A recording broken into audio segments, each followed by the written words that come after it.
Mesdames, Messieurs, bonjour. Très heureux de vous retrouver pour ce nouveau JT Cultures et Marchés. Alors, nous commencerons cette émission en évoquant bien sûr les conséquences de l'élection présidentielle aux États-Unis. Nous mettrons le cap ensuite sur l'Argentine où les conditions climatiques sèches retardent toujours les semis de maïs. Je vous expliquerai pourquoi la compétitivité du blé français sur la scène internationale ne devrait pas durer très longtemps. Enfin, nous évoquerons la bien mauvaise récolte de tournesol en Ukraine.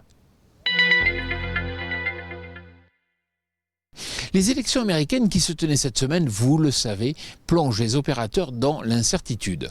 À l'image de 2016, les sondages qui donnaient Joe Biden grand gagnant se sont totalement trompés, à tel point que mercredi matin, les deux candidats se déclaraient vainqueurs. Le nouveau président sera-t-il accepté par tous les électeurs ? Une incertitude que les marchés n'apprécient guère. C'est pour cette raison qu'en dépit de fondamentaux porteurs pour les cours des céréales, le marché peine toujours à prendre une franche direction. Il faut dire qu'à des incertitudes politiques s'ajoutent des incertitudes sanitaires liées aux nouveaux pays confinés. Pour rappel, lors de la première vague de pandémie, le blé européen avait perdu quand même plus de 20 € par tonne en l'espace d'un mois. Prudence donc.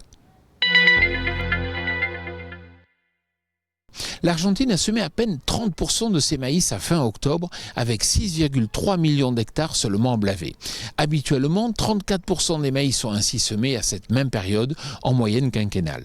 Cela résulte bien sûr du phénomène climatique La Niña qui engendre des vents importants et des températures élevées en Argentine. Cela a freiné les semis de maïs dans l'ouest, mais dans l'est, les récentes pluies ont permis aux travaux d'avancer dans les provinces de Santa Fe et de Buenos Aires.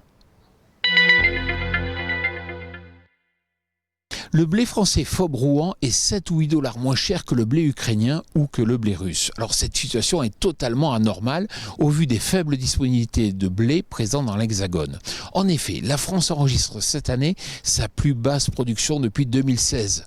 France Agrimaire estime que seulement 6,7 millions de tonnes de blé français pourront partir à l'export vers les pays tiers pour cette campagne, contre le double l'an passé. C'est quasi mécanique. Le blé français ne peut donc pas rester longtemps compétitif sur la scène internationale.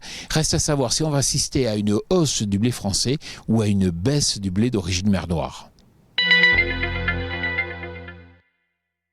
5,98 millions d'hectares, c'est la surface de tournesol déjà récoltée en Ukraine, soit 94% de la sole totale pour à peine 12 millions de tonnes récoltées. En effet, les rendements sont mauvais à cause de la sécheresse estivale. Ils frôlent tout juste les 20 quintaux par hectare. La production finale pourrait donc atteindre au mieux les 13 millions de tonnes, ce qui serait la plus petite récolte observée depuis la campagne 2015-2016. Et cela n'est pas neutre sur les cours, car l'Ukraine est le premier producteur mondial de tournesol et cela tend inévitablement les marchés de cette graine oléagineuse. Voilà, comme je vous le dis chaque semaine, si vous recevez un email qui vous informe de la mise en ligne de ce JT, bien sûr, n'hésitez pas à le transférer à tous vos collègues, à tous vos amis. Cela nous aide à mieux faire connaître notre émission. Je vous souhaite une excellente semaine.